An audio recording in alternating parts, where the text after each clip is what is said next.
Success നിങ്ങളെ ജീവിത വിജയത്തിന് വേണ്ടി തുറക്കുന്ന കവാടം. അതാണ് നമ്മുടെ ബിസിനസ് ട്രെയിനിങ് അല്ലെങ്കിൽ ബിസിനസിന്റെ ഫസ്റ്റ് സ്റ്റെപ്പ് എന്ന് പറയുന്നത് ഗേറ്റ് വേ ടു സക്സസ് ആണ്. ഏതോ സ്റ്റാർട്ടിങ് ഇയർക്കും കിട്ടുന്ന ഒരു പ്രോഗ്രാമാണത്. അത് വീക്കിലി നിർബന്ധമായി പങ്കെടുക്കുന്ന പ്രോഗ്രാമാണ്. ആൻഡ് ദെൻ നമുക്ക് മോർണിംഗ് സെഷൻസ് ഓൺലൈൻ ആയി കിട്ടുന്ന ഹൈ ഫ്ലയേഴ്സ് റീജനേറ്റ് പ്രോബ്ലം സെഷൻസ്, അത് ലീഡർഷിപ്പ് ട്രെയിനിങ് സെഷൻ ആണ്. ഈ ബിസിനസ്സിൽ ഏതൊരു വ്യക്തിക്കും ഒരു ലീഡർഷിപ്പ് ക്വാളിറ്റി വളർത്തിയെടുക്കാൻ പറ്റുന്ന രീതിയിലുള്ള സെഷൻസ് ആണ് ഹൈ ഫ്ലയേഴ്സ് റീജനേറ്റ്. ദെൻ NDO എന്ന് പറയാറുണ്ട്, ന്യൂ ഡിസ്ട്രിബ്യൂട്ടർ ഓറിയന്റേഷൻ പ്രോഗ്രാം. അതായത് ഒരു സാധാരണ ഈ ബിസിനസ്സിൽ കടന്നു വരുന്ന വ്യക്തിക്ക് അവർക്ക് ബേസിക് ആയി കിട്ടേണ്ട നോളജിനെ കുറിച്ച് പറയുന്ന ന്യൂ ഡിസ്ട്രിബ്യൂട്ടർ ഓറിയന്റേഷൻ പ്രോഗ്രാം. അത് വ്യത്യസ്ത സ്ഥലങ്ങളിൽ നടക്കുന്നുണ്ട്. അതാണ് വേറൊരു പ്രോഗ്രാം. അതുപോലെ തന്നെ കോർ ലീഡേഴ്സ് മീറ്റിംഗ്, അതുപോലെ തന്നെ RTPകൾ, റെസിഡൻഷ്യൽ ട്രെയിനിങ് പ്രോഗ്രാമുകൾ തുടങ്ങി നിരവധി one day training program, product training program, നിരവധി പ്രോഗ്രാംസ് ഉണ്ട്. ഞാൻ എന്തിനാ അതൊക്കെ പറഞ്ഞെന്ന് ചോദിച്ചാൽ, ഈ പ്രോഗ്രാംസ് ഒക്കെ പങ്കെടുത്താൽ തന്നെയാണ് ഈ ബിസിനസ്സിൽ പരിപൂർണമായിട്ട് വിജയിക്കാൻ സാധിക്കുകയുള്ളൂ. അതല്ലാതെ ഒരു പ്രോഗ്രാം പങ്കെടുത്തു വേറെ പ്രോഗ്രാം നമുക്ക് മാറ്റിവെക്കുക എന്നുള്ള ഒരു രീതിയില്ല. കാരണം ഈ ബിസിനസിനെ കുറിച്ച് പഠിക്കാനുള്ള ഏറ്റവും വലിയ ബേസിക് എന്ന് പറയുന്നത്, അല്ലെങ്കിൽ ഇതിനെ കുറിച്ച് പഠിക്കാനുള്ള സ്റ്റെപ്പുകൾ എന്ന് പറയുന്നത് ഇത്തരം പ്രോഗ്രാമിലൂടെ കിട്ടുന്ന അറിവുകളാണ്. അതുകൊണ്ട് ഒരു പ്രോഗ്രാം മിസ്സാക്കരുത്. പ്രോഗ്രാമിൽ പോകുന്ന സമയത്ത് മിനിമം പറ്റുകയാണെങ്കിൽ ഇത്തരം ബുക്കും ഒരു പാനയൊക്കെ ആയിട്ട് പോവുകയാണെങ്കിൽ നമുക്ക് ഒരുപാട് പോയിന്റ്സുകൾ കോട്ട് ചെയ്യാൻ പറ്റും, പോയിന്റ്സുകൾ നോട്ട് ചെയ്യാൻ പറ്റും. അപ്പൊ അത്തരത്തിലുള്ള കാര്യങ്ങളൊക്കെ നമുക്ക് ശ്രദ്ധിക്കാം. കാരണം ബിസിനസ്സിൽ നമുക്ക് യൂണിവേഴ്സിറ്റിയോ അല്ലെങ്കിൽ ഒരു സ്ഥാപനത്തിൽ പോയി പഠിക്കാൻ നമുക്ക് സമയമില്ല. ഇതുപോലെ പഠിക്കുന്ന ഒരുപാട് ആൾക്കാർ, നിങ്ങൾ ജസ്റ്റ് ഫേസ്ബുക്കും അതുപോലെ തന്നെ ജസ്റ്റ് ഇൻസ്റ്റയൊക്കെ തുറന്ന് നോക്കിയാൽ, അല്ലെങ്കിൽ നിങ്ങൾ ജസ്റ്റ് ഒന്ന് ഗൂഗിളിലൊക്കെ സെർച്ച് ചെയ്ത് നോക്കിയാൽ ഇന്ന് നിരവധി യൂണിവേഴ്സിറ്റിയിൽ പഠിപ്പിക്കുന്ന ഒരു ചാപ്റ്റർ ബേസിൽ ഡിപ്ലോമ, PG, അതുപോലെ തന്നെ UG, PG ഇതിനായിട്ടുള്ള കോഴ്സുകൾ, നമുക്ക് ഡയറക്ട് സെല്ലിംഗ് ഇൻഡസ്ട്രിയെ കുറിച്ച് പഠിപ്പിക്കാൻ എന്ന കോഴ്സുകളുണ്ട്. ഷോലിനി യൂണിവേഴ്സിറ്റി പോലത്തെ മലേഷ്യ യൂണിവേഴ്സിറ്റികളൊക്കെ ഇതിനായിട്ടൊരു സിലബസ് പോലും ഇന്ന് ഉണ്ടാക്കിയെടുത്തിട്ടുണ്ടെങ്കിൽ അവിടെ നമുക്ക് പോയി പഠിക്കാൻ സമയമില്ല. പക്ഷെ ഇതിനെ കുറിച്ച് പഠിക്കാൻ നിങ്ങൾക്ക് നിങ്ങളുടെ ലീഡർമാരുടെ സുതാര്യമായുള്ള മനസ്സോട് കൂടിയിട്ട് എല്ലാവർക്കും മുമ്പിൽ ഇതുപോലെ സെഷൻസ് ഉണ്ട്. അതിലൂടെ കാര്യങ്ങൾ പഠിക്കുക. അതിന് പുറമെ ഓവർ റീഡിങ്, ഇതിനെക്കുറിച്ച് റിസർച്ച് ചെയ്യുക, പഠിക്കുക, പല പ്രോഗ്രാംസിലും പങ്കെടുക്കുക. ഇതൊക്കെ ഈ ബിസിനസ്സിൽ നമുക്ക് അൾട്ടിമേറ്റ് സക്സസ് ക്രിയേറ്റ് ചെയ്യണമെങ്കിൽ, പരിപൂർണമായുള്ള ഒരു വിജയം നിങ്ങൾക്ക് സുനിശ്ചിതമാക്കണമെങ്കിൽ നിങ്ങൾക്ക് നിർബന്ധമാണ്. സോ ഞാൻ ഇന്നിവിടെ നിങ്ങൾ മുമ്പിൽ പറയാൻ പോകുന്നതും സക്സസിനെ കുറിച്ച് തന്നെയാണ്. എന്താണ് സക്സസ് അല്ലെ? നമുക്കറിയാൻ പറ്റും സക്സസിന് എന്താണ്. നമ്മളെല്ലാവരും സക്സസ് എന്ന് പറയുമ്പോൾ ആദ്യം ഒരു മലയാളി നോക്കുന്നത് എങ്ങനെയെങ്കിലും കുറുക്ക് വഴി ഉണ്ടോ അല്ലെങ്കിൽ സീക്രട്ട് വേ ഉണ്ടോ അല്ലെ, പെട്ടെന്ന് എത്തിപ്പെടാൻ പറ്റുന്ന ഒരു മാർഗമുണ്ട്. ഞാൻ ആദ്യം പറയുന്നത് സക്സസിന് ഒരിക്കലും ഒരു സീക്രട്ട് വേ ഇല്ല. പെട്ടെന്ന് എത്തിപ്പിടിക്കാൻ പറ്റുന്ന ഒരു കാര്യമല്ല സക്സസ്. ലോകത്ത് ജയിച്ച ഏതൊരു വ്യക്തിയുടെ കയ്യിലും ഒരുപാട് കഥകളും പ്രയാസങ്ങളും പ്രതിസന്ധികളും താണ്ടിയിട്ടാണ് അവർ ജയിച്ചിട്ടുള്ളത്. നിരവധി സമയം അതിനു വേണ്ടി ചെലവഴിച്ചിട്ടുണ്ട്. നമുക്കറിയാൻ പറ്റും എഡ്മണ്ട് ഹിലാരിയെ പോലെ, അതുപോലെ തന്നെ നമുക്കറിയാൻ പറ്റും നിരവധി നമ്മളെ കൽപ്പന ചൗളയെ പോലെ, അതുപോലെ തന്നെ നമ്മളെ ഗാന്ധിജി അല്ലെ, എത്രയോ കഷ്ടപ്പെട്ട്. ഗാന്ധിജി മാത്രമെന്നല്ല എല്ലാം പറയുന്നത്, നമുക്കറിയപ്പെട്ട ഒരു രാഷ്ട്രപിതാവ് അല്ലെ. അതുപോലെ തന്നെ നിരവധി സ്വതന്ത്ര സമര സേനാനികൾ. അതേ സമയത്ത് തന്നെ നമുക്കറിയാൻ പറ്റും മറ്റു ഇതര മേഖലയിൽ നമുക്കറിയാൻ പറ്റും വാരൻ ബഫറ്റ് ആവട്ടെ, ഇന്ന് ലോക പ്രശസ്തനായിട്ട് കോടീശ്വരന്മാരെ നിൽക്കുന്ന ഇലൺ മസ്ക് ആവട്ടെ, അതുപോലെ തന്നെ ആമസോണിന്റെ ജെഫ് ബസോസി ആവട്ടെ, ബിൽ ഗേറ്റ്സ് ആവട്ടെ, ബിൽ ക്ലിന്റൺ ആവട്ടെ, നിരവധി ആൾക്കാർ, ഈവൻ നമ്മുടെ നാട്ടിൻ പുറത്ത് കേരളക്കാരനായിട്ടുള്ള യൂസുഫ് അലി സാർ ആവട്ടെ, അതുപോലെ തന്നെ മലബാർ ഗോൾഡിന്റെ അഹമ്മദ് സാർ ആവട്ടെ, അതുപോലെ തന്നെ ഇന്ന് ടാറ്റ ബിർള ആരാവട്ടെ, ഇവരൊക്കെ കഷ്ടപ്പെട്ടിട്ടാണ് അവര് ലോകത്ത് ജയിച്ചിട്ടുള്ളത്. അതല്ലാതെ ഒരു സുപ്രഭാതത്തില് ഞാനൊരു കോടീശ്വരനായി എന്ന് പറഞ്ഞ ആരും വന്നിട്ടില്ല അല്ലെ. സോ ഇതുപോലെ നിങ്ങൾക്ക് ഈ ബിസിനസ് എന്ന് പറയുമ്പോൾ അതൊരിക്കലും ഒരു 4 അക്ക സാലറിയിൽ ഒതുങ്ങുന്ന ഒരു ജോലി കൂലിയല്ല, അല്ലെങ്കിൽ 5 അക്ക സാലറി ഒതുങ്ങുന്ന ഒരു ജോലി കൂലിയല്ല. 6 ഡിജിറ്റിന് അപ്പുറത്തേക്ക് പോകുന്ന ഒരു വലിയ മേഖല തന്നെയാണ് ബിസിനസ്. സോ ഒരു ബിസിനസ്സിൽ ജയിക്കണമെങ്കിൽ എന്തൊക്കെയാണ് ചെയ്യേണ്ടത്? ഞാൻ ഇന്ന് ഇവിടെ സംസാരിക്കാൻ പോകുന്നത് സക്സസ്ഫുൾ ഗ്ലോബൽ എന്ന് പറയുന്ന ഈ ബൃഹത്തായ ഓർഗനൈസേഷൻ മൈ ലൈഫിലൂടെ ഏതൊരു ഡിസ്ട്രിബ്യൂട്ടർക്കും വിജയിക്കാനുള്ള 7 പ്രധാനപ്പെട്ട കാര്യങ്ങൾ പറയുന്നു. അതിനെ SBG അല്ലെങ്കിൽ സക്സസ്ഫുൾ ഗ്ലോബൽ വിളിക്കുന്നത് സക്സസ് മന്ത്ര എന്നുള്ളതാണ്. അതായത് വിജയത്തിന്റെ മന്ത്രധ്വനികൾ അല്ലെ. സോ ഇന്ന് നിങ്ങൾക്ക് വിജയിക്കണമെങ്കിൽ ഈ പറയുന്ന 7 കാര്യങ്ങൾ നിങ്ങൾ അക്ഷരം വിടാതെ, അല്ലെങ്കിൽ ഒരു പഴുതുപോലും അടക്കാൻ ബാക്കിയില്ലാതെ പൂർണാർത്ഥത്തിൽ നിങ്ങൾ മനസ്സറിഞ്ഞ് നിങ്ങൾ ചെയ്യാൻ തൽപരരാണെങ്കിൽ, നിങ്ങൾ ചെയ്യാൻ തയ്യാറാണെങ്കിൽ നിങ്ങൾക്ക് എല്ലാവർക്കും വിജയിക്കാൻ പറ്റുന്ന ഒരു 7 കാര്യങ്ങളാണ്. അതിൽ ഏറ്റവും പ്രധാനമായിട്ട് ഏതൊരു വ്യക്തിക്കും ജീവിതത്തിൽ വിജയിക്കാനും ജീവിതത്തിൽ എന്ത് നേടണമെങ്കിലും വേണ്ട എനിക്ക് ഈ ലാംഗ്വേജ് തന്നെ മതി, ഇതിൽ തമിഴിലേക്ക് മാറണമെന്ന് പറയുന്നുണ്ട്. ചില ആൾക്കാർ മണ്ടും അല്ലൊക്കെ പല ആൾക്കാരും ഇത് ഇട്ടേച്ച് പോകാൻ ചാൻസ് ഉണ്ട്. അപ്പൊ തൽക്കാലം അല്ലെ മലയാളം പറയാം, തമിഴ് വേണ്ടല്ലോ. ഓക്കെ, മലയാളം തെറിയതാ, തമിഴ് തെറിയതാ. ഓക്കെ, സോ മലയാളത്തിൽ സംസാരിക്കാം. സോ ഞാൻ പറയുന്നത്, നമുക്ക് ഈ ബിസിനസ്സിൽ ഏറ്റവും ഈ ബിസിനസ് ജീവിതത്തിൽ തന്നെ സ്വപ്നമില്ലാത്തവൻക്ക് ജീവിതമില്ല എന്ന് APJ പറഞ്ഞത് പോലെ ഡ്രീം ഡ്രീം ഡ്രീം അല്ലെ, സ്വപ്നമാണ് പ്രധാനം. സ്വപ്നമില്ലാത്തവന്റെ ജീവിതം നൂലില്ലാത്ത പട്ടം പോലെയാണ് എന്ന് പറയാറുണ്ട്. ഇതുപോലെ ഒരു പക്ഷെ അത് തിരിച്ചും വ്യാഖ്യാനിക്കാം. സോ സീരിയസ്ലി പറയുന്നത്, ഈ ബിസിനസ്സിൽ അടിസ്ഥാന ഘടകമാണ് ഈ പറയുന്ന സക്സസിന് വേണ്ട ഏറ്റവും പ്രധാന ഘടകമാണ് ഡ്രീംസ്, ഗോൾസ് എന്ന് പറയാറുണ്ട്. സോ സക്സസ് മന്ത്രയിലെ ആദ്യത്തെ ഒരു പോയിന്റ് തന്നെ build your dreams and goals എന്നാണ്. അവിടെ വാക്ക് ഉപയോഗിച്ചത് ബിൽഡാണ്, അതും ശ്രദ്ധിക്കേണ്ടതാണ്. അതല്ലാതെ ഒരു സ്വപ്നത്തിൽ മാത്രം ഒതുങ്ങേണ്ടതല്ല നമ്മുടെ സ്വപ്നങ്ങൾ. ഒരുപാട് സ്വപ്നങ്ങൾ കാണാം. സ്വപ്നങ്ങളെ ബിൽഡ് ചെയ്യണം, സ്വപ്നങ്ങളെ കെട്ടിപ്പടുക്കണം, സ്വപ്നങ്ങൾ ഉണ്ടാക്കിയെടുക്കണം. Build your dreams and goals ആണ്. കാരണം ഈ ബിസിനസ്സിൽ നിങ്ങൾക്ക് ഏതൊരറ്റം വരെ എത്തണമെങ്കിലും നിങ്ങൾക്ക് വ്യക്തമായ ഒരു സ്വപ്നം വേണം, ഒരു ലക്ഷ്യം വേണം. ലക്ഷ്യമില്ലാത്തവന്റെ ജീവിതം അലക്ഷ്യമായിട്ട് പോകാനും ചാൻസ് ഉണ്ട്. അത് നമുക്ക് ഉദാഹരണമായി പറയുമ്പോൾ, ബോർഡില്ലാത്ത ബസ്സിൽ ആരും കയറാറില്ല. കാരണം എല്ലാവർക്കും അറിയുന്ന സത്യമാണ്, ബോർഡില്ലാത്ത ബസ് സാധാരണഗതിയിൽ വർക്ക്ഷോപ്പിലേക്കാണ് പോകുന്നത്, അല്ലെ? ബോർഡുള്ള ബസ്സാണ്. അതുപോലെ തന്നെ സ്വപ്നമില്ലാത്തവന്റെ ജീവിതത്തെ കുറിച്ച് പറയുമ്പോൾ സാധാരണ പറയാറുണ്ട്, തൃശ്ശൂരിലേക്കുള്ള ബസ്സിൽ കയറി കോഴിക്കോട്ടേക്ക് പ്രാർത്ഥിക്കുന്നത് പോലെയാണ്, അല്ലെ? കോഴിക്കോട്ടേക്ക് എത്തണം, തൃശ്ശൂർ ബസ്സിൽ കയറി യാത്ര ചെയ്യുന്ന ഒരു യാത്രക്കാരനെ കുറിച്ച് എനിക്ക് കോഴിക്കോട്ടേക്ക് എത്തണം, ദൈവത്തോട് പ്രാർത്ഥിച്ചിട്ട് കാര്യമില്ല. അതുകൊണ്ട് സ്വപ്നമുള്ളവനെ പ്രാർത്ഥിച്ചിട്ടും കാര്യമുള്ളൂ, അല്ലെ? സോ സ്വപ്നമാണ് ഫസ്റ്റ് സ്റ്റെപ്പ്. എന്തൊക്കെ രീതിയിലാണ് സ്വപ്നങ്ങൾ നിങ്ങൾ കാണേണ്ടത്, ഏതൊക്കെ രീതിയിലാണ് സ്വപ്നങ്ങൾ എഴുതി വെക്കേണ്ടത്, എന്തൊക്കെയാണ് സ്വപ്നങ്ങൾ എന്ന് പറയുന്നത്, അല്ലെ? സ്വപ്നം എന്ന് പറയുമ്പോൾ വലിയ വലിയ സ്വപ്നങ്ങളൊന്നും വേണമെന്നില്ല, അല്ലെ? അപ്പൊ ഇതില് സാധാരണക്കാരായ വീട്ടമ്മമാർ ഈ ബിസിനസ് ചെയ്യുന്നുണ്ട്, ഈ ഒരു സെഷൻ അറ്റൻഡ് ചെയ്യുന്നുണ്ട്. അതുപോലെ തന്നെ നിരവധി മേഖലയിൽ വർക്ക് ചെയ്യുന്ന നിരവധി ആളുകൾ ഈ ഒരു മീറ്റിംഗ് അറ്റൻഡ് ചെയ്യുന്നുണ്ട്. അതുപോലെ തന്നെ ബിസിനസ് ചെയ്യുന്ന ആളുകളുണ്ട്, അധ്യാപകന്മാരുണ്ട്, നിരവധി മേഖലയിൽ വർക്ക് ചെയ്യുന്ന ആളുകളുണ്ട്. ഇവരൊക്കെ നമ്മളൊക്കെ സാധാരണക്കാരായ ആളുകളാണ്. ഓക്കെ, അപ്പൊ നമുക്കൊക്കെ സ്വപ്നം കാണുന്ന സമയത്ത് നമ്മൾ ശ്രദ്ധിക്കേണ്ടത്, സ്വപ്നം എന്ന് പറയുമ്പോൾ ഈ സ്വപ്നത്തെ നമുക്ക് മൂന്നായിട്ട് ഭാഗിക്കാം. ഒന്നാമത്തെ എന്ന് പറയുന്നത്, നമുക്കൊരു ഷോർട്ട് ടൈം സ്വപ്നങ്ങളുണ്ട്, അല്ലെ? വളരെ ഷോർട്ട് ടൈം ഗോൾസ്, ഡ്രീംസ് ഒക്കെ പറയാറുണ്ട്. ഷോർട്ട് ടൈം എന്ന് പറയുമ്പോൾ ചുരുങ്ങിയ സമയം കൊണ്ട്, അതായത് 3 മാസം മുതൽ 6 മാസം കൊണ്ട് അച്ചീവ് ചെയ്യേണ്ട സ്വപ്നങ്ങൾ. ആ സ്വപ്നങ്ങൾ നമുക്ക് ഷോർട്ട് ടൈം സ്വപ്നങ്ങൾ അല്ലെങ്കിൽ ഷോർട്ട് ടൈം ഡ്രീംസ് എന്ന് പറയാറുണ്ട്. സെക്കൻഡ് വണ് മിഡ് ടൈം എന്ന് പറയാറുണ്ട്. മിഡ് ടൈം എന്ന് പറയുമ്പോൾ അതിനൊരു ഗോളാക്കി സെറ്റ് ചെയ്യുമ്പോഴാണ് ഈ കാലയളവൊക്കെ വരുന്നത്. അതല്ലാതെ സ്വപ്നത്തിന് അനന്ത സാധ്യതയുണ്ട്, പക്ഷെ അവിടെ നിങ്ങൾ അതിനെ ഗോളാക്കിയിട്ട് സെറ്റ് ചെയ്യണം. അപ്പൊ ഡ്രീം എഴുതുമ്പോൾ നിങ്ങൾ ശ്രദ്ധിക്കേണ്ടത്, നിങ്ങൾ ഷോർട്ട് ടൈം ആയിട്ട് എഴുതണം, മിഡ് ടൈം ഉള്ള സ്വപ്നങ്ങൾ എഴുതണം, ലോങ് ടൈം സ്വപ്നങ്ങൾ ഉണ്ടാവും. അപ്പൊ ലോങ് ടൈം എന്ന് പറയുമ്പോൾ വലിയ വലിയ ഫ്ലാറ്റ് വാങ്ങുന്നത്. ഇപ്പൊ നമുക്ക് മൈ ലൈഫിലൂടെ നിരവധി ITC പോലെ ലീഡേഴ്സ് ഒക്കെ അവർ എക്സ്പീരിയൻസ് പറയുമ്പോൾ, ഞാനിതിൽ 10 വർഷമായി, 10 വർഷം കഴിയുന്ന സമയത്ത് അദ്ദേഹത്തിന്റെ കയ്യിൽ 1-2 ഫ്ലാറ്റ് ഉണ്ട്, ഒരുപാട് വാഹനങ്ങൾ അദ്ദേഹം മാറി യൂസ് ചെയ്യുന്നുണ്ട്, ലക്ഷറിയസ് വാഹനങ്ങൾ. അതേ സമയത്ത് വീടുണ്ട്, അവർക്ക് പ്ലോട്ടുകളുണ്ട്. ഇതൊക്കെ പറയുമ്പോൾ അത് ലോങ് ടേം സ്വപ്നങ്ങളാണ്. അതേ സമയത്ത് ഷോർട്ട് ടൈം എന്ന് പറയുമ്പോൾ 3 മുതൽ 6 മാസം. ഇപ്പോ പലപ്പോഴും ഇതിൽ അറ്റൻഡ് ചെയ്യുന്ന ലേഡീസിനുള്ള സ്വപ്നങ്ങളാണ്, ചെറിയ മക്കൾക്കുള്ള ബർത്ത്ഡേ വരുന്ന സമയത്ത് അവർക്ക് സൈക്കിൾ വാങ്ങിക്കൊടുക്കുക. അതുപോലെ തന്നെ ചെറിയ ചെറിയ സ്വപ്നങ്ങൾ, അല്ലെ? മക്കൾക്കുള്ള പഠിക്കാനുള്ള ഉപകരണങ്ങൾ, അതുപോലെ വീട്ടിലേക്കുള്ള TV, ഫ്രിഡ്ജ്, വാഷിംഗ് മെഷീൻ പോലത്തെ ചെറിയ ചെറിയ സ്വപ്നങ്ങൾ. അതൊരു 10-27 രൂപയുടെ ആസ്പാസിൽ, അല്ലെങ്കിൽ ആ ഒരു രീതിയിലുള്ള ഒരു 10-50 രൂപയുടെ ആസ്പാസിലാണ് ഈ സ്വപ്നങ്ങൾ ഒതുങ്ങിക്കൂടുന്നത്. അത് നമുക്ക് ഷോർട്ട് ടൈം സ്വപ്നങ്ങൾ എന്ന് വിളിക്കാം. അതായത് നമുക്കൊരു 3 മുതൽ 6 മാസം കൊണ്ട് നേടിയെടുക്കുന്ന സ്വപ്നങ്ങൾ. അതുപോലെ തന്നെയാണ് രണ്ടാമത്തെ ഒരു ഘടകം എന്ന് പറയുന്നത് മിഡ് ടൈം ആണ്, ഒരു ഇടക്കാല സ്വപ്നങ്ങൾ എന്ന് പറയാം. അതായത് 1 വർഷം മുതൽ 5 വർഷം വരെ, 2 വർഷം മുതൽ 5 വർഷം വരെ നീണ്ടു നിൽക്കുന്ന സ്വപ്നങ്ങൾ, അതിനെ മിഡ് ടൈം സ്വപ്നങ്ങൾ എന്ന് വിളിക്കാം. ഉദാഹരണം, ഒരു സ്കൂട്ടി അല്ലെങ്കിൽ ഒരു ചെറിയ പ്രീമിയം കാറുകൾ, അല്ലെ? ഇത്തരത്തിലുള്ള കാറുകളൊക്കെ വാങ്ങുന്ന ഒരു സ്വപ്നങ്ങൾ. അതുപോലെ തന്നെ ഗോൾഡ്, അതുപോലെ തന്നെ ചെറിയ ചെറിയ മറ്റു കാര്യങ്ങൾ. നമുക്കതിൽ ഒരുപാട് ഉദാഹരണങ്ങൾ പറയാനുണ്ട്. ഞാൻ സിമ്പിൾ ആയിട്ട് ചെറിയ നിങ്ങൾക്ക് വേണ്ട ഒരു ഉദാഹരണം മാത്രമാണ് ഇവിടെ പറയുന്നത്. ഇത്തരത്തിലുള്ള സ്വപ്നങ്ങളുണ്ട്. ചെറിയ വീട്, ഒരു 50 ലക്ഷത്തിന്റെ ആസ്പാസിലൊക്കെ വരുന്ന ചെറിയ വീടുകൾ, ഇതൊക്കെ നമുക്ക് ചെറിയ സ്വപ്നങ്ങളിലേക്ക് 5 വർഷത്തിനുള്ളിൽ നേടിയെടുക്കുന്ന സ്വപ്നങ്ങളായി മാറ്റാം. 5 വർഷത്തിന് മുകളിൽ വരുന്ന സ്വപ്നങ്ങളെ ലോങ് ടൈം ഡ്രീംസ് അല്ലെങ്കിൽ ലോങ് ടൈം ഗോൾസ് എന്ന് സെറ്റ് ചെയ്യാൻ പറ്റും, അല്ലെ? ഒരു ലോങ് ടൈം ആയിട്ട് സെറ്റ് ചെയ്യുന്ന സ്വപ്നങ്ങൾ അല്ലെങ്കിൽ ലക്ഷ്യങ്ങൾ. ഇങ്ങനെ നിങ്ങൾ കൃത്യമായിട്ട്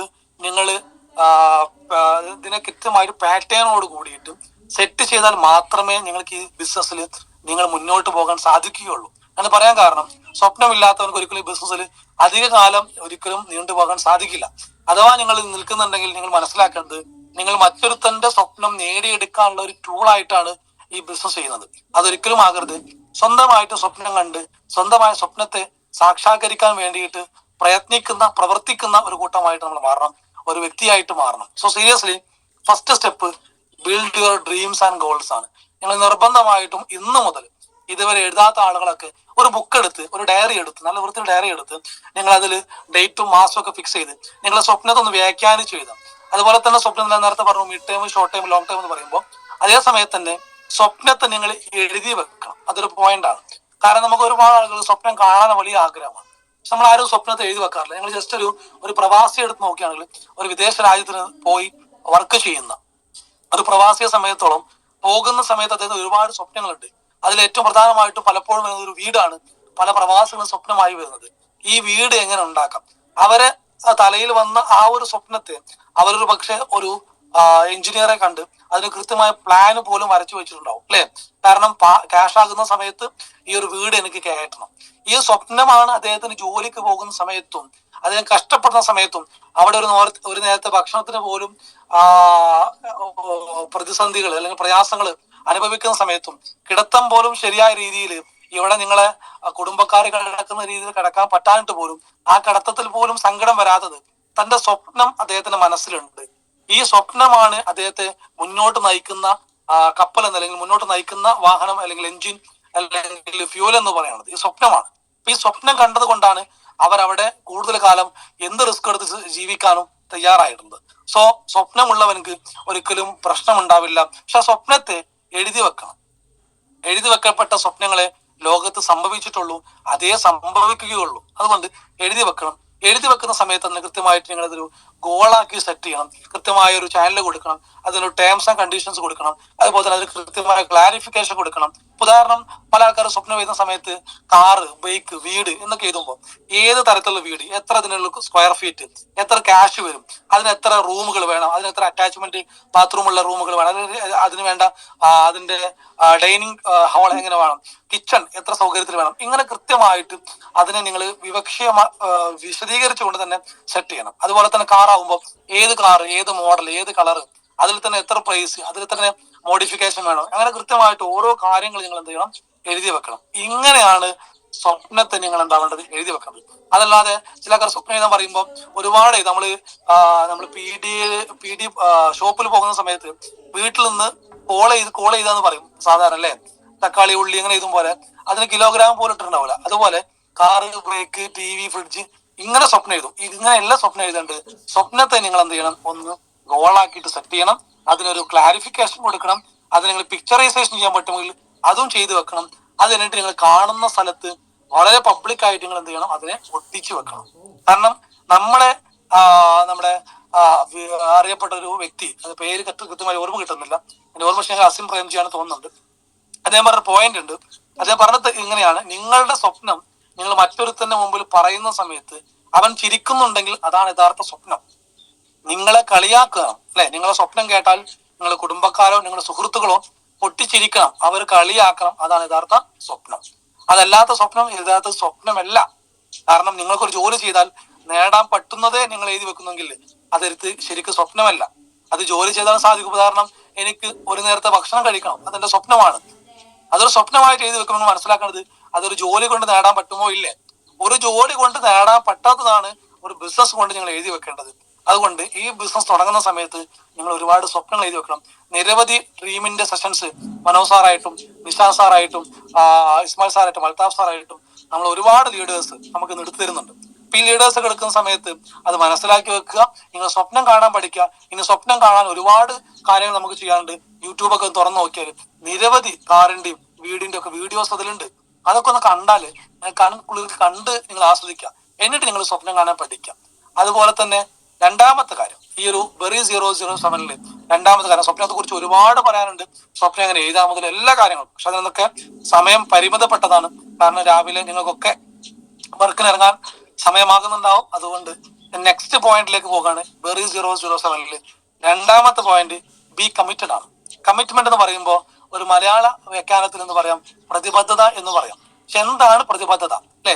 കമ്മിറ്റ്മെന്റ് ഓക്സ്ഫോർഡ് യൂണിവേഴ്സിറ്റി അല്ലെങ്കിൽ ഓക്സ്ഫോർഡ് ഡിക്ഷണറി പോലത്തെ ഡിക്ഷണറിലൊക്കെ അത് കൃത്യമായിട്ട് അതിനെ അർത്ഥമാക്കുന്നത് commitment is equal to responsibility, ഉത്തരവാദിത്തം എന്ന് പറയാൻ പറ്റും അല്ലെ. കമ്മിറ്റ്മെന്റ് എന്ന് പറയുമ്പോൾ ഉത്തരവാദിത്തമാണ്. അപ്പൊ നമുക്ക് അറിയാൻ പറ്റും, നമ്മളൊക്കെ പല കാര്യങ്ങളിലും നമ്മളൊരു കാര്യം ഏറ്റെടുക്കുന്ന സമയത്ത് അതിന് ചില ആളുകൾക്ക് സ്വഭാവം ഉണ്ടല്ലേ, അത് ഏറ്റെടുത്ത് കഴിഞ്ഞാൽ അറ്റം വരെ അത് നേടിയേ അടങ്ങും എന്നുള്ള ഒരു പോയിന്റിലേക്ക് അല്ലെ. ചില കാര്യം നേടിയെടുത്ത് ഓർമ്മയുണ്ടാവില്ല, ഒരുപാട് കാര്യം ഏറ്റെടുക്കും, ഒന്നും നേരാവണ്ണം ഒരു പൂർത്തീകരണത്തിലേക്ക് പോകുന്നുണ്ടാവില്ല. അപ്പൊ നമ്മൾ ഈ ബിസിനസ്സിൽ കമ്മിറ്റ്മെന്റ് എന്ന് പറയുമ്പോൾ അതിന്റെ അക്ഷരാർത്ഥത്തിൽ അതിന്റെ റെസ്പോൺസിബിലിറ്റി എന്ന് പറയുമ്പോൾ ഉത്തരവാദിത്തോട് കൂടിയിട്ട് അത് ഏറ്റെടുക്കണം, അത് കാണിക്കണം. എവിടൊക്കെയാണ് കമ്മിറ്റ്മെന്റ് കാണിക്കേണ്ടത്?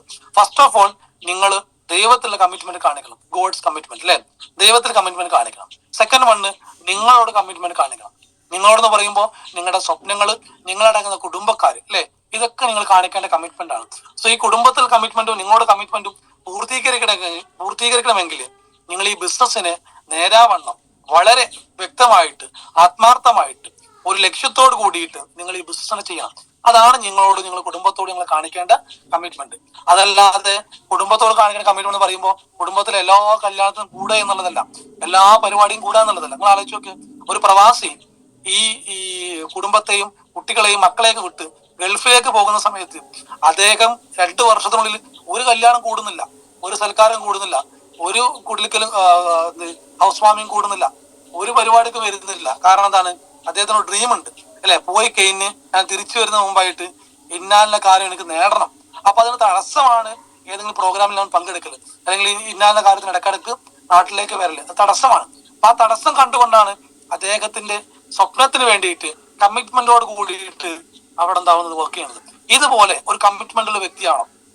കമ്മിറ്റ്മെന്റ് വ്യക്തിന്റെ ഒരു ക്വാളിറ്റി എന്ന് പറയുന്നത് അദ്ദേഹം ഒരിക്കലും ഒന്നും പ്രതീക്ഷിക്കാതെ വർക്ക് ചെയ്യും, ഒന്നും പ്രതീക്ഷിക്കാതെ വർക്ക് ചെയ്യും. നിങ്ങൾ ഒരിക്കലും നിങ്ങളെ ലൈൻസ്, നിങ്ങളെ ബിസിനസ് പാർട്ട്നേഴ്സിനോട് കൂടെ വർക്ക് ചെയ്യുന്ന സമയത്ത് ഒന്നും പ്രതീക്ഷിക്കണ്ട. നിങ്ങൾ അവരുടെ സ്വപ്നമുണ്ടോ ആ സ്വപ്നമുള്ള വ്യക്തിയോട് കൂടെ നിങ്ങൾ കമ്മിറ്റ്മെന്റോട് കൂടി വർക്ക് ചെയ്യണം. അതാണ് നിങ്ങൾ ടീമിനോടുള്ള കമ്മിറ്റ്മെന്റ്. ഒരു കാരണവും നിങ്ങൾ എന്ത് ചെയ്തു, ഒരു കാര്യം നിങ്ങൾ തിരിച്ചു പ്രതീക്ഷിക്കരുത്. അവൻ എന്ത് ചെയ്തു, അവിടെ പ്രതീക്ഷിക്കുന്ന സമയത്താണ് പലപ്പോഴും നമുക്ക് ടെൻഷൻ അടിക്കുന്നത്. എന്താണ്, ഞാൻ അവിടെ പോയില്ലേ, ഇനി എന്താണ്, ഇത്രയും കാലം വർക്ക് ചെയ്ത് കണ്ട് നിങ്ങൾക്ക് എന്ത് കിട്ടി? ഈ ടെൻഷന്റെ കാര്യം നിങ്ങൾക്ക് ഒരുപാട് കാര്യങ്ങൾ പ്രതീക്ഷിച്ചത് കൊണ്ടാണ്. അതിന്റെ അർത്ഥം നിങ്ങൾക്ക് ലക്ഷ്യം ഉണ്ടാവരുത് എന്നുള്ളതല്ല. ഒരു ടാർഗറ്റ് വേണം, ഒരു ഗോൾ വേണം, എന്നിട്ട് അവിടെ വർക്ക് ചെയ്യണം. ഞാൻ പറഞ്ഞത്രയേ ഉള്ളൂ, ഒന്നും തിരിച്ചെന്ത് ചെയ്യരുത്, പ്രതീക്ഷിക്കരുത്. കമ്മിറ്റ്മെന്റിന്റെ യഥാർത്ഥ അർത്ഥം അത് തന്നെയാണ്, പ്രതീക്ഷിക്കാതെ വർക്ക് ചെയ്യണം. ഒന്നും എക്സ്പെക്ടേഷൻ ചെയ്യാതെ നിങ്ങൾ എന്ത് ചെയ്യണം, ടീമിൽ വർക്ക് ചെയ്യണം. അതാണ് ടീമിനോടുള്ള കമ്മിറ്റ്മെന്റ്. ലീഡർമാരോടുള്ള കമ്മിറ്റ്മെന്റ് ഉണ്ട്. ലീഡർമാർ കമ്മിറ്റ്മെന്റ് പറയുന്നത് ലീഡർമാർ പറയുന്ന ഓരോ കാര്യങ്ങളും അക്ഷരം പ്രതി അനുസരിക്കണം. ഉദാഹരണം, ലീഡർമാർ പറയുന്നത് ഒരിക്കലും അവർക്ക് വേണ്ട കാര്യങ്ങളല്ല, എന്തൊന്നാണോ സിസ്റ്റം നിങ്ങളോട് കൽപ്പിച്ചത് അതാണ് ലീഡർമാർ പറയുന്നത്. അപ്പൊ ആ കാര്യങ്ങള് അക്ഷരം വിടാതെ അല്ലെങ്കിൽ ഒരു പഴുതുപോലും അടക്കാതെ ഒരു പഴുതുപോലും വിടാതെ നിങ്ങൾ എന്ത് ചെയ്യണം, അനുസരിക്കണം. അവർ പറയുന്ന ഓരോ കാര്യങ്ങളും അവർക്ക് 4-5 വർഷം എക്സ്പീരിയൻസ് ഉണ്ട്, ഒരു പക്ഷെ 1 വർഷം എക്സ്പീരിയൻസ് ഉണ്ട്, 2 വർഷം എക്സ്പീരിയൻസ് ഉണ്ട്.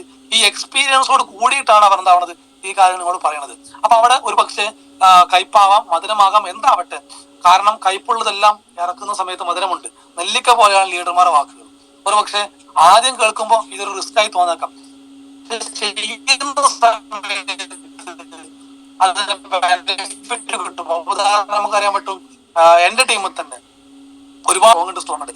പൊതുവെ ഞാൻ സ്ട്രോങ് ആണ്, നിങ്ങൾക്ക് സംസാരത്തിന് അറിയാൻ പറ്റും. ഞാൻ പറയുന്നത് ഈ സ്ട്രോങ് ആണെങ്കിൽ പോലും പറഞ്ഞ പ്രകാരം ചെയ്യുന്ന സമയത്ത് അവർ അക്കൗണ്ടിലേക്ക് 9,000, 10,000, 20,000 ഒക്കെ ആയിട്ട് ആഴ്ച വരുമാനം വരുന്നുണ്ട്. ചില ആൾക്കാര് വരുമാനം വരുമ്പോൾ തന്നെ കിട്ടിനായിട്ട് അടിച്ചു എന്ന് പറഞ്ഞ് നിൽക്കുകയാണ്. കാരണം വിശ്വസിക്കാൻ പോലും പറ്റുന്നില്ല. അപ്പൊ ആ രീതിയിൽ വരുമാനം വരുന്ന രീതിയിൽ ആകണമെങ്കിൽ ഈ ലീഡർമാർ പറഞ്ഞത് അനുസരിച്ചുകൊണ്ട് മാത്രമാണ്. അപ്പൊ നമ്മൾ ലീഡർമാർ പറഞ്ഞ കാര്യങ്ങൾ കൃത്യമായി അനുസരിച്ച് കഴിഞ്ഞാൽ നമുക്ക് ബെനിഫിറ്റ് ഉണ്ട്, നമുക്ക് റിസൾട്ട് ഉണ്ട്. അങ്ങനെ വരുന്ന സമയത്ത് അതനുസരിക്കാതിരിക്കേണ്ട ആവശ്യമില്ല. അതാണ് നമ്മൾ ലീഡർമാരോട് ചെയ്യേണ്ട കമ്മിറ്റ്മെന്റ്. ഇനി കമ്പനിയോട് ചെയ്യേണ്ട കമ്മിറ്റ്മെന്റ് അല്ലെ, കമ്പനിയുടെ എല്ലാ റൂൾസ് ആൻഡ് റെഗുലേഷൻസ്, ഒരുപാട് നിയമങ്ങൾ കമ്പനി പറയുന്നുണ്ട്. ഓൺലൈനിൽ പ്രൊഡക്റ്റുകൾ വിൽക്കരുത്. അതുപോലെ തന്നെ നിങ്ങൾ ഒരിക്കലും ഒരു വ്യക്തിനെ കൊണ്ട് മാൽ പ്രാക്ടീസ് ഉപയോഗിച്ച് ലക്ഷങ്ങൾ കൊണ്ട് പർച്ചേസിങ് ചെയ്യിപ്പിക്കരുത്. അങ്ങനെ തുടങ്ങി നിരവധി. നിങ്ങൾ ജസ്റ്റ് കമ്പനിയുടെ ജോയിന്റ് ഫോം എടുത്തു കഴിഞ്ഞാൽ അതിന്റെ ഒരു ഭാഗത്താണ് നിങ്ങൾക്ക് പൂരിപ്പിക്കാനുള്ള ഭാഗം. ബാക്കി വരുന്ന 3 പേജിലും 3 ഷീറ്റിലും പറയുന്നത്, 3 വർഷത്തും പറയുന്നത് കമ്പനിയുടെ ടേംസ് ആൻഡ് കണ്ടീഷൻസ് ആണ്. അതിന്റെ പ്രൊഹിബിഷൻസ് പറയുന്നുണ്ട്, അതിന്റെ റൂൾസുകൾ പറയുന്നുണ്ട്. ഈ കാര്യങ്ങൾ വായിച്ചു നോക്കുക, അതനുസരിച്ച് വർക്ക് ചെയ്യാം. അവിടെ ചില കാര്യങ്ങൾ ഒരു പക്ഷെ നമ്മൾ ചെയ്യുന്നത് അനുസരിച്ച് നോക്കി കഴിഞ്ഞാൽ കമ്പനിയുടെ റൂൾസിനെതിരാണ്, നമ്മുടെ കമ്പനി ഐഡിയ പോലും ടെർമിനേറ്റ് ചെയ്യാൻ ചാൻസ് ഉണ്ട്. അതുകൊണ്ട് നിങ്ങൾ എന്ത് ചെയ്യണം? കമ്പനിയോട് കമ്മിറ്റ്മെന്റ് പറയുന്നത് കമ്പനിക്കെതിരെ കമ്പനി പറയുന്ന കാര്യങ്ങൾക്കെതിരെ ഒരിക്കലും നിങ്ങൾ എന്ത് ചെയ്യരുത്, വർക്ക് ചെയ്യരുത്. അതുപോലെ തന്നെ കമ്മിറ്റ്മെന്റ് കാണിക്കേണ്ട വേറെ കാര്യം, നിങ്ങളോട് കമ്മിറ്റ്മെന്റ് കാണിക്കുമ്പോൾ പ്രൊഡക്റ്റുകൾ യൂസ് ചെയ്യണം. പ്രത്യേകിച്ച് നമുക്ക് കോവിഡിന്റെ പശ്ചാത്തലം കഴിഞ്ഞു, അത് കഴിഞ്ഞപ്പോൾ നിപ്പ വീണ്ടും കടന്നു വരുന്നു, ഒരുപാട് പ്രശ്നങ്ങൾ. നിങ്ങൾ മനസ്സിലാക്കേണ്ടത്, നമ്മളോട് കമ്മിറ്റ്മെന്റ് പറയുമ്പോൾ നമ്മളൊരു വിശ്വസ്തനായിട്ടുള്ള ഒരു വ്യക്തിത്വമാവണം. നമ്മുടെ നാട്ടുകാരോടും അല്ലെങ്കിൽ നമ്മുടെ അയൽവാസികളോടും കുടുംബക്കാരോടും നമ്മൾ ഇഷ്ടപ്പെട്ട ഒരുപാട് ആൾക്കാരോട് വായി തോരാതെ പറയുന്നത് വെൽനസ് വെൽനസ് വെൽനസ്, ആരോഗ്യം മെയിൻറ്റെയിൻ ചെയ്യുക.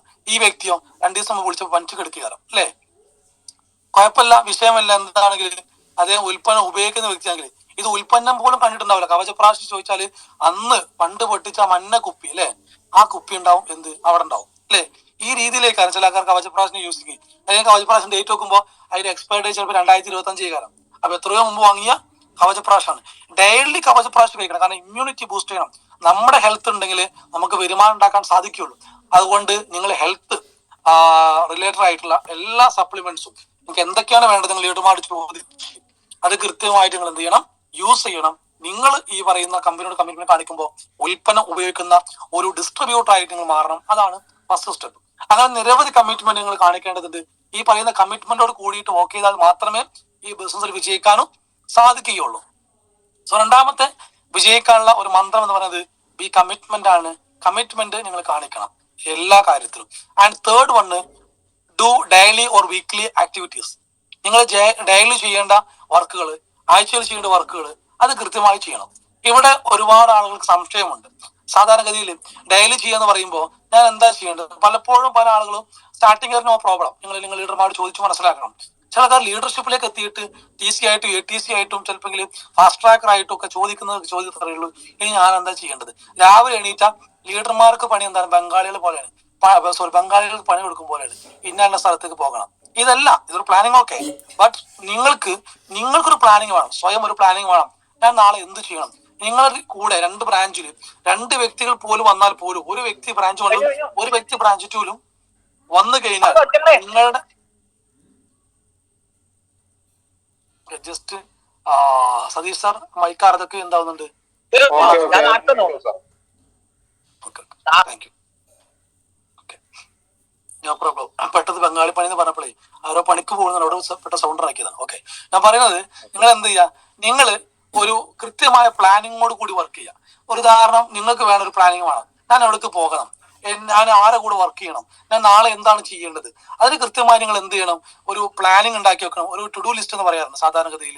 അതായത് ഒരു നാളെ ചെയ്യാനുള്ള വർക്ക്, ടു ഡു എന്ന് പറഞ്ഞാൽ നാളെ ചെയ്യാനുള്ള വർക്ക്, അത്രയേ ഉള്ളൂ. സിമ്പിൾ ആയിട്ട് പറഞ്ഞ് മനസ്സിലാക്കിയാൽ നിങ്ങൾ നാളെ ചെയ്യാനുള്ള വർക്ക്, ഈ വർക്ക് എന്താണെന്നുള്ളത് കൃത്യമായി നിങ്ങൾ ഫിക്സ് ചെയ്യണം. നിങ്ങൾ ഇന്ന് ഫിക്സ് ചെയ്താലേ നാളെ വർക്കിന് പോകാൻ പറ്റുള്ളൂ. അപ്പൊ ഇന്ന് രാത്രിക്ക് മുമ്പ് നിങ്ങൾ കൃത്യമായിട്ട് അത് പ്ലാൻ ചെയ്തിട്ടാണ് നാളെ നിങ്ങൾ എന്ത് ചെയ്യേണ്ടത്, വർക്കിന് പോകേണ്ടത്. നിങ്ങൾ ഓരോരുത്തരും കൃത്യമായി പ്ലാൻ ചെയ്യണം. കാരണം നമ്മൾ ചെയ്യുന്ന ബിസിനസ് ആണ്. നിങ്ങൾ മനസ്സിലാക്കേണ്ടത്, നിങ്ങൾ സാധാരണ ഒരു പലചരക്ക് ഷോപ്പോ അല്ലെങ്കിൽ ഒരു ടീ ഷോപ്പോ അല്ലെങ്കിൽ ഒരു ചെറിയ ഒരു പെട്ടിക്കട പോലെ ഇട്ടാൽ പോലും നിങ്ങൾക്കൊരു പ്ലാനിങ് ഉണ്ടാവും. നാളെ അവിടെ പോയിട്ട് എത്ര കടല വാങ്ങണം, എത്ര കടല വറക്കണം, എത്ര കടല പാക്കറ്റ് ആക്കണം, എത്ര കടല ഡിസ്പ്ലേ ചെയ്യണം, ഇത് നിങ്ങളുടെ കയ്യിൽ പ്ലാനിങ് ഉണ്ടാവും അല്ലെ. നമ്മൾ ചെയ്യണത് ആഴ്ചയിൽ 2,10,000 ആഴ്ച വരുമാനം കിട്ടാനും മാക്സിമം ഒരു ആഴ്ച വരുമാനമായിട്ട് 6,30,000 വാങ്ങാനും ഒരു മാസത്തിൽ ആഴ്ച വരുമാനം മാത്രം 25 ലക്ഷം വരെ ഉണ്ടാക്കാനും അതിന് പുറമെ 6ഓളം വരുന്ന മാസ വരുമാനം കൂടി കിട്ടുന്ന, ഇന്ന് ഈ കമ്പനിയിൽ കോടികൾ വരുമാനം വാങ്ങുന്ന ലീഡേഴ്സ് നമ്മൾ കണ്ടിട്ടുണ്ട്. അത്തരത്തിലുള്ള ഒരു ബിസിനസിന്റെ വാക്താക്കളാണ് അല്ലെങ്കിൽ അതിന്റെ ഒരു ഡിസ്ട്രിബ്യൂട്ടേഴ്സ് ആണ് നമ്മൾ. ഈ നമുക്ക് ഒരു പ്ലാനിങ് ഇല്ലെങ്കിൽ നിങ്ങൾ ജസ്റ്റ് ആലോചിച്ച് നോക്കി, നമ്മളൊരു സാധാരണ ജോലിക്കാരന്റെ പോലും നിലവാരത്തിൽ പോലും എത്തിയിട്ടില്ല. അതുകൊണ്ട് ഒരു പ്ലാനിങ് ഉണ്ടാക്കണം. അതിനാണ് നിങ്ങൾ do daily or weekly activities എന്ന് പറയുമ്പോൾ ആക്ടിവിറ്റീസ് ചെയ്യേണ്ടത് ഒരു പ്ലാനിങ്ങോട് കൂടിയിട്ടാണ്. നിങ്ങൾ ഇന്ന് എവിടെ വർക്ക് ചെയ്യണം, ആരെ കൂടെ വർക്ക് ചെയ്യണം, എന്തിനാണ് ഞാൻ വർക്ക് ചെയ്യുന്നത്, അതും വേണം. ചില ആൾക്കാർക്ക് എന്തിനാ വർക്ക് ചെയ്യാറില്ല. ചില ആൾക്കാർ വർക്ക് എന്ന് പറയുമ്പോൾ അങ്ങനെ നമ്മള് അൽത്താഫ് സാറ് ഭാഷ പറഞ്ഞാൽ എന്തോ ഒരു സാധനം പായും പോലെ എന്ന് പറയാറുണ്ട്. നമ്മുടെ പറയാൻ പറ്റുന്ന പറയുന്നില്ല. ഈ പായും പോലെ പാച്ചിട്ട് കാര്യമില്ല. അങ്ങനെ പായ ഒരു പ്ലാനിങ് ഇല്ല, എന്തിനാ വർക്ക് ചെയ്യുന്നത്, ടാർഗറ്റ് ഇല്ല, കൃത്യമായ ഒരു ലക്ഷ്യമില്ല, അങ്ങനെയും വർക്ക് ചെയ്യരുത്. നിങ്ങൾ ടാർഗറ്റ് ഫിക്സ് ചെയ്യണം. നിങ്ങളൊരു ബിസിനസ് മാൻ ആണ്, ഒരു ടാർഗറ്റ് വേണം. ഞാൻ ഇന്ന് എത്ര ക്ലോസ് ചെയ്യണം, ഇന്ന് എത്ര പർച്ചേസ് ചെയ്യിപ്പിക്കണം, ഇന്ന് എത്ര സെയിൽ ചെയ്യണം എന്ന് കൃത്യമായ ഒരു ടാർഗറ്റ് നിങ്ങൾ കയ്യിൽ വേണം. ഒരു പ്ലാനിങ് വേണം. എവിടെ പോകണം, ആരെ കൂടെ വർക്ക് ചെയ്യണം, ഒരു പ്ലാനിങ് വേണം. അതുപോലെ തന്നെ നിങ്ങൾക്കൊരു കൃത്യമായ ഒരു ടൈം പങ്ക്ച്വാലിറ്റി വേണം അല്ലെ. ചില ആൾക്കാർ വർക്ക് നമ്മൾ സാധാരണ പറയുന്നുണ്ട് അല്ലെ, സൂര്യൻ ഉദിച്ച് അത് എവിടോ മർമ്മത്തിൽ പതിക്കുന്ന സമയത്താണ് വർക്ക് ഇറങ്ങാറ്. അങ്ങനെ ഇറങ്ങരുത്. അതുപോലെ വർക്ക് ഇറങ്ങി കഴിഞ്ഞാൽ എന്ത് ചെയ്യണം? ഉച്ചക്ക് ചോറിന് വീട്ടിലേക്ക് വരണം, വൈകുന്നേരം ചായക്ക് വരണം, രാത്രി ചോറ് വൈഫിന്റെ കൈയോണ്ടുണ്ടാക്കി ചോറ് കഴിച്ചിട്ട് ഉറങ്ങാൻ പറ്റുള്ളൂ. അങ്ങനൊന്നും നിർബന്ധം പിടിക്കരുത്. നിങ്ങൾ റിസ്ക് എടുക്കാൻ തയ്യാറായാൽ നിങ്ങൾക്ക് വരുമാനമുണ്ട്. അതുകൊണ്ട് ആക്ടിവിറ്റീസ് ചെയ്യുമ്പോൾ ഒരു പങ്ക്ച്വാലിറ്റി കൊടുക്കണം, ഒരു ടൈം പങ്ക്ച്വാലിറ്റി വേണം. അപ്പൊ നിങ്ങൾ എന്ത് ചെയ്യണം? എത്ര സമയത്ത് തന്നെ ഇറങ്ങണം? രാവിലെ നേരത്തെ ഇറങ്ങാം, വൈകുന്നേരം ഏറ്റവും വൈകി കയറാം. ജെൻസ് ഒക്കെ മാക്സിമം ഒരു 8 മണിക്കൂർ വർക്ക് ചെയ്യുന്ന ഒരു ജോലിക്കാരനായിട്ട് നിങ്ങൾ മാറിക്കഴിഞ്ഞാൽ ഒരു ജോലിക്കാരന് കിട്ടുന്ന വരുമാനമേ നിങ്ങൾ കിട്ടുന്നുള്ളൂ. അതല്ല 8 മണിക്കൂർ അപ്പുറം എക്സ്ട്രാ ടൈം എടുത്ത് ഒരു ബിസിനസ് മാനെ പോലെ നിങ്ങൾ വർക്ക് ചെയ്താൽ ആഫ്റ്റർ 2 to 5 years ഇന്ന് ഒരു NTC പോലെ ലീഡേഴ്സ് ഒക്കെ സേഫ് ആയ പോലെ നിങ്ങൾക്കും സേഫ് ആയിട്ട് ഒരു പാസീവ് ഇൻകം ജനറേറ്റ് ചെയ്യാനും ധൈര്യമായിട്ട് നിങ്ങൾക്ക് ബിസിനസ് ചെയ്യാനും സാധിക്കും. അതുകൊണ്ട് നിങ്ങൾ വർക്ക് ടൈം നോക്കാതെ നിങ്ങൾ എന്ത് ചെയ്യണം? വർക്ക് ചെയ്യണം സ്റ്റാർട്ടിങ് ടൈമിൽ. അപ്പൊ ലേഡീസ് ഒക്കെ ഒരു 10:30 മണിക്ക് തന്നെ മക്കളെ വീട്ടിൽ നിന്ന്, ഇപ്പൊ പല ലേഡീസും എന്റെ ടീമിലൊക്കെ എനിക്ക് ഓർമ്മയുണ്ട്, ഉദാഹരണ സഹിതം കാണിക്കാൻ പറ്റുന്ന ഒരുപാട് ലേഡീസ് ഉണ്ട്. മക്കള് സ്കൂൾ വണ്ടിയിലേക്ക് കയറുമ്പോൾ നമ്മള് ഡിസ്ട്രിബ്യൂട്ടർമാരായിട്ട് ലേഡീസ് എന്ത് ചെയ്യും? അവർ അവരുടേതായ പ്രൈവറ്റ് ബസ്സിലേക്ക് എന്താവും കയറും, അല്ലെങ്കിൽ സ്കൂട്ടിയിലേക്ക് കയറും. ഇതുപോലെ വർക്ക് ചെയ്യണം.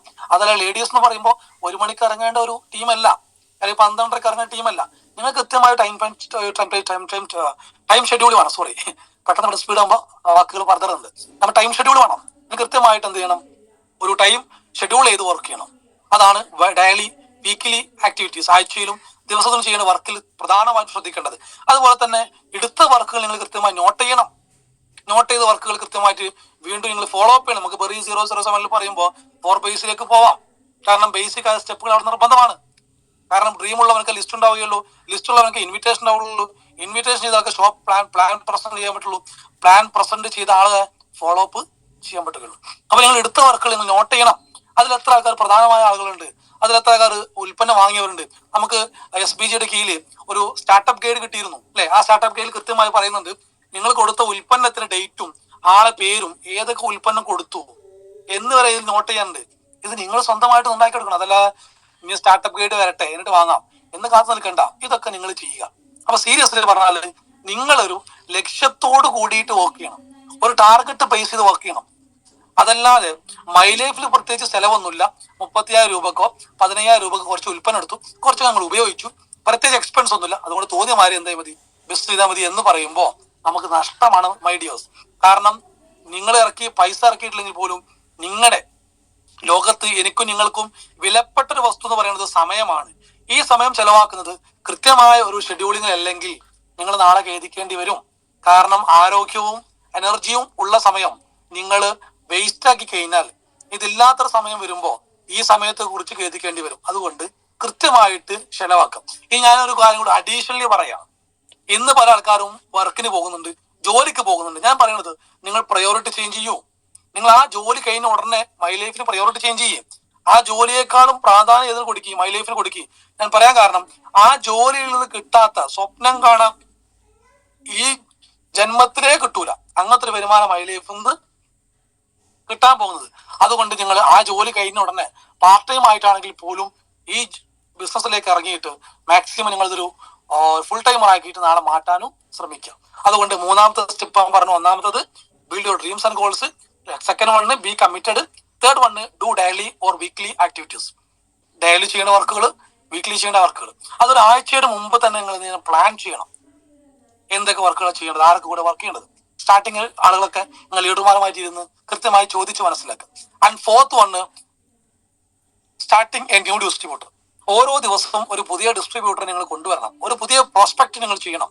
നിങ്ങൾ ഓരോ പുതിയ വ്യക്തികൾ എന്ത് ചെയ്യണം? നിങ്ങൾ കാണണം, അവരെ കണ്ട് സംസാരിക്കണം. ഓരോ വ്യക്തികളെ ഓരോ ദിവസങ്ങൾ എന്ത് ചെയ്യണം? പുതുതായിട്ട് എന്ത് ചെയ്യണം? ജോയിൻ ചെയ്യിപ്പിക്കണം.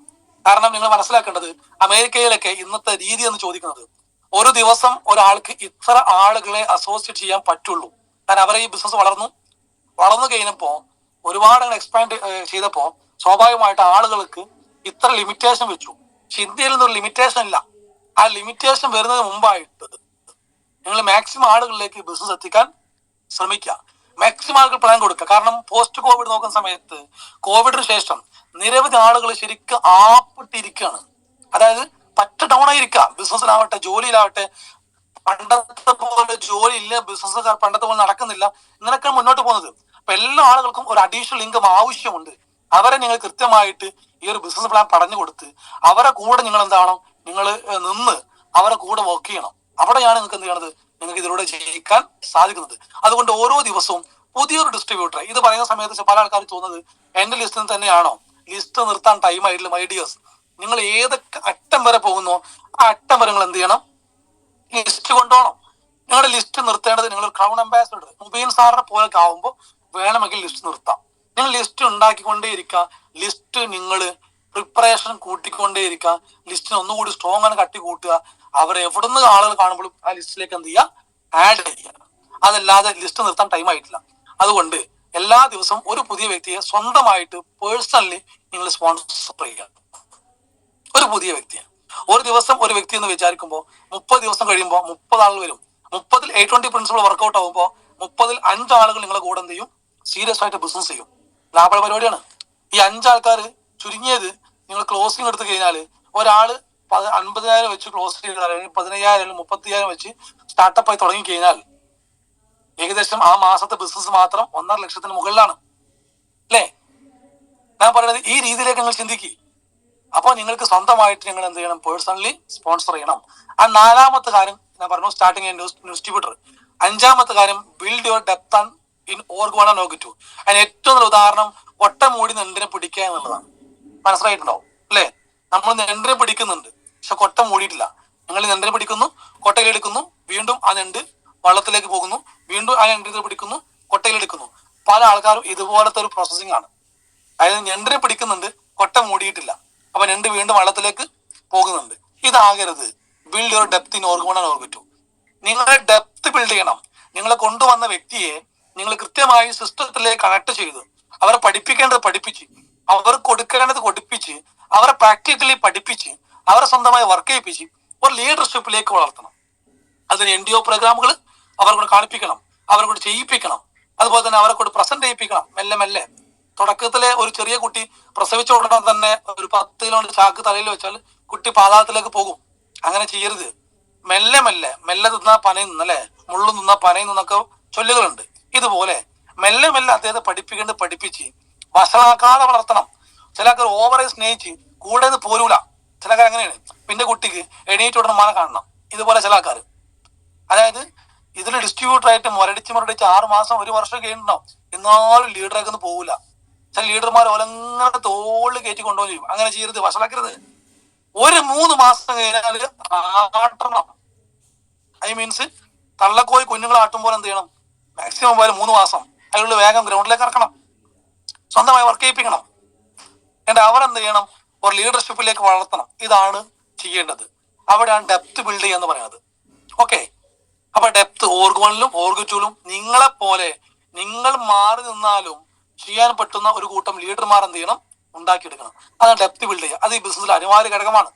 അതുണ്ടെങ്കിലേ നാളെ നിങ്ങൾ റെസ്റ്റ് എടുത്താലും നിങ്ങൾക്ക് വരുമാനം കിട്ടത്തുള്ളൂ. അല്ലെങ്കിൽ നമ്മൾ പണ്ടാറ് പറഞ്ഞ പോലെ ഒരു പാച്ചിൽ പനി കൊണ്ടിരിക്കേണ്ട മരിക്കോളം. അതുകൊണ്ട് ആ രീതിയിലേക്ക് മാറരുത്, ഡെപ്ത് ബിൽഡ് ചെയ്യുക. അതാണ് 5ാമത്തെ പോയിന്റ്. 6ാമത്തെ പോയിന്റ് കൗൺസിലിംഗ് വിത്ത് അപ്ലൈൻ അല്ലെങ്കിൽ മെന്റർ.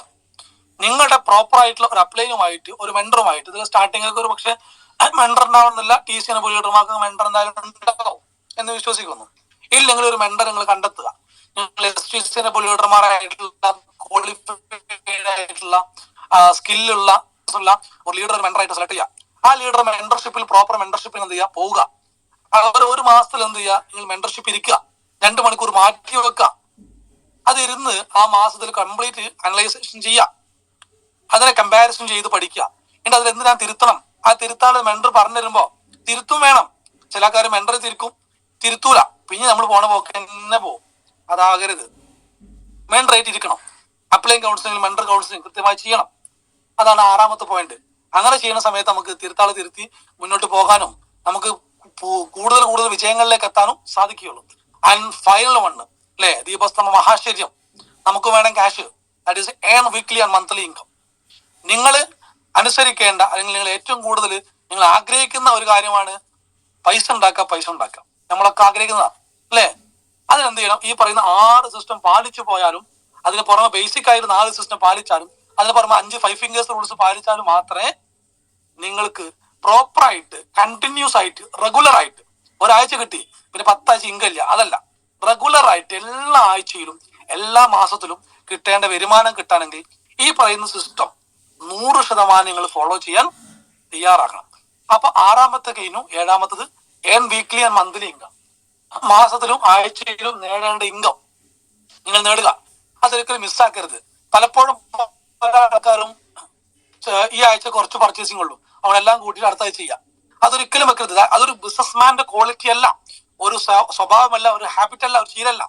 ബിസിനസ്മാൻ എന്ന് പറയുമ്പോൾ അന്നന്ന് ക്ലോസ് ചെയ്യണം. ഒരാഴ്ച നിങ്ങൾക്ക് 3ആയി ഭാഗിക്കാം, 6ആയി ഭാഗിക്കാം, 7ആയി ഭാഗിക്കാം. എല്ലാ ദിവസം ക്ലോസിങ്, അല്ലെങ്കിൽ 2ആയി ഭാഗിക്കാം, അല്ലെങ്കിൽ 3ആയി ഭാഗിക്കാം. 2 ദിവസം കൂടുമ്പോൾ ക്ലോസിങ്, അല്ലെങ്കിൽ 3 ദിവസം കൂടുമ്പോൾ ക്ലോസിങ്. അത് ചെയ്യിപ്പിക്കണം. അത് ചെയ്യിപ്പിച്ച് അത് കൃത്യമായി ചെയ്യണം. അതാണ് ഒരു ബിസിനസ്മാൻ. നിങ്ങൾ ആലോചിച്ച് നോക്കേണ്ടത്, നമ്മുടെ ഷോപ്പിൽ കഴിയുന്ന ഉൽപ്പന്നം വീണ്ടും വീണ്ടും റീസ്റ്റോക്ക് ചെയ്യും അല്ലെ? എന്തിനാ? ആ ഒരു ഷോ വർക്കാണത്. ഇതുപോലെ ഉൽപ്പന്നം നിങ്ങൾ എടുത്തു കഴിഞ്ഞ് അതോടുകൂടി എന്ത് ചെയ്യരുത്? മൈലേജ് നിർത്തുന്ന പരിപാടിയല്ല. അത് വീണ്ടും വീണ്ടും റീപർച്ചേസ് ചെയ്യണം. ഉൽപ്പന്നം കൃത്യമായിട്ട് എഴുതി വെക്കണം. അതിൽ പോകുന്നത് എഴുതി വെക്കണം. ആ പൈസ വീണ്ടും ഇതിലേക്ക് തന്നെ ഇറക്കണം. ചില ആൾക്കാർ ആ പൈസ കൊണ്ട് ചെയ്യുന്നത് വീട്ടിലെ ചെലവ് നോക്കുന്നുണ്ട്. നിങ്ങളൊരു ബിസിനസ്മാൻ ആണെങ്കിൽ അത് ചെയ്യരുത്. വീട്ടിൽ പട്ടിണിയാണെങ്കിൽ പോലും ആ പൈസ എന്ന് പറയുന്ന ആ പൈസ തുടരുത്. അത് വീണ്ടും ബിസിനസ്സിലേക്ക് തന്നെ ഇറക്കണം. എന്നിട്ട് നിങ്ങൾ എന്ത് ചെയ്യണം? ഒരു പ്രോപ്പർ ടീമിന് ഉണ്ടാക്കിയെടുക്കണം. എന്നിട്ട് വീക്ക്ലി മന്ത്ലി ഇൻകം ഏൺ ചെയ്യണം. ഈ രീതിയിലാണ് നിങ്ങൾ കൃത്യമായ ഒരു ബിസിനസ്മാൻ ആയിട്ട് വളരേണ്ടത്. അപ്പൊ എന്നെ കൊണ്ട് കഴിയുന്ന രൂപത്തിൽ Berry007 വ്യക്തമായി പറഞ്ഞു എന്ന് വിശ്വസിക്കുന്നു. എല്ലാവർക്കും മനസ്സിലായിട്ടുണ്ടാവും. ഒരു കാര്യം മാത്രമേ പറയുന്നുള്ളൂ, ഇത് നിങ്ങളുടെ ബിസിനസ്സാണ്. നിങ്ങളാണ് ഈ കമ്പനിയുടെ CEO, നിങ്ങളാണ് ഈ കമ്പനിയുടെ ചീഫ് എക്സിക്യൂട്ടീവ് ഓഫീസർ. നിങ്ങളാണ് നിശ്ചയിക്കേണ്ടത് എന്റെ കമ്പനിയിൽ എന്ത് ബിസിനസ് ഇറക്കണം, എത്ര ആൾക്കാരെ അസോസിയേറ്റ് ചെയ്യണം, എത്ര ലീഡർമാരെ വാർത്തെടുക്കണം എന്ന് നിങ്ങൾ ഓരോരുത്തരും ചിന്തിക്കുക. അതിന് പ്രായം ഒരു പ്രശ്നമല്ല, ലിംഗം ഒരു പ്രശ്നമല്ല, ജാതി ഒരു പ്രശ്നമല്ല, മതം ഒരു പ്രശ്നമല്ല, രാഷ്ട്രീയം ഒരു പ്രശ്നമല്ല, ഒന്നൊരു പ്രശ്നമല്ല. ഒരു നല്ലൊരു മനുഷ്യനായാൽ ഈ ബിസിനസ്സിൽ ഏതൊരു വ്യക്തിക്ക് വിജയിക്കാൻ സാധിക്കും. എല്ലാവർക്കും വിജയിക്കാൻ സാധിക്കട്ടെ മാത്രം പറഞ്ഞുകൊണ്ട് ഈ ഒരു പ്രോഗ്രാം ഇവിടെ വൈൻഡപ്പ് ചെയ്യുന്നു. എല്ലാവർക്കും നല്ല വിജയാശം ഒരിക്കൽ കൂടി ആശംസിക്കുന്നു. എല്ലാവർക്കും നല്ലൊരു ശുഭദിനം ആശംസിച്ചുകൊണ്ട് നിർത്തുന്നു. Thank you. Wish you all success. Go diamond. Thank you all of you. Satish sir, close it. Okay sir. Medical ഷോപ്പിന്റെ മൗത്ത് ഫ്ലാഷ്